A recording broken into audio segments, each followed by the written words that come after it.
वो मुल्ला जो था उनका एक बहुत बड़ा मंत्री था, उसको भी लटका दिया फॉर वॉर क्राइम्स इन 1971। और उन्हीं तत्वों के लिए इन्होंने दरवाजे खोल दिए।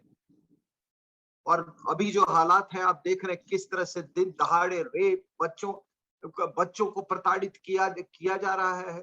कुछ लोग, पुष्पेंद्र जी, आपको बिल्कुल आप बताते हैं कि आपको दिन रात आपको फोन आते रहते हैं बंगाल से, और ऐसे हम असहाय हम कैसे बैठ सकते हैं?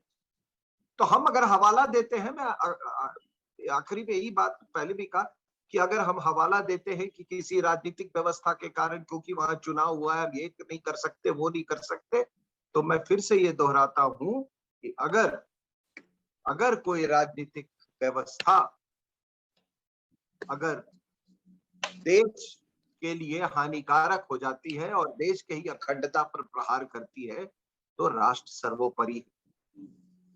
चाहे इसके लिए जो भी कुर्बानी देनी हो या कोई भी बदनामी हो, ये बदनामी वगैरह टेम्पररी होता है साहब। इतिहास आपसे पूछेगा कि आपने देश के लिए क्या किया, अखंडता के लिए। आपसे ये नहीं पूछेगा कि आप कितने बड़े प्रजातांत्रिक आदमी थे।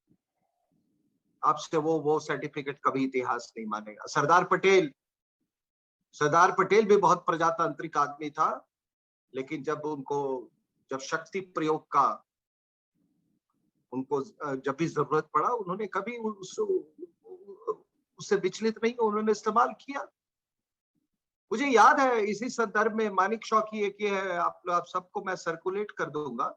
एक अंग्रेजी में उन्होंने इंटरव्यू दी है और उन्होंने कहा कि मुझे सरदार ने बुलाया, मैं अक्सर सुबह चले जाया, जब बड़ी उन्होंने कही, तो एक दिन मुझे बुलाया और उन्होंने कहा कि मैं चाय पी रहा था सुबह सुबह उनके साथ, तो उन्होंने कहा कि सुनो, मुझे जो British chief of army staff थे, उन्होंने कहा कि he the Sardar wants you, he wants you to go to Calcutta.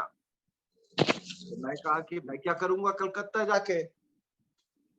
तो सरदार पटेल ने उनको बुलाया और कहा कि चाय के ऊपर में कि सुनो, ये जो जिन्ना ने जो ये डायरेक्ट एक्शन से जो स्थिति पैदा की है, इसको संभालने के लिए तुमको कितने आदमी मारने पड़ेंगे?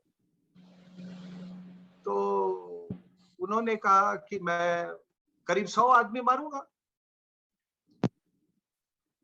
सारा स्थिति काबू में हो जाएगा। तो सरदार पटेल ने कहा कि तुम्हारे लिए जहाज वेट करा, जहाज पकड़ो, जाओ। हाँ, 100 कोई बहुत ज्यादा नंबर नहीं होते जब देश की अखंडता की बात होती बेटा है। एसी ऑन कर दे। हाँ, तो उन्होंने पानी कहा दे कि दे। 100 कोई ज्यादा नंबर नहीं होते।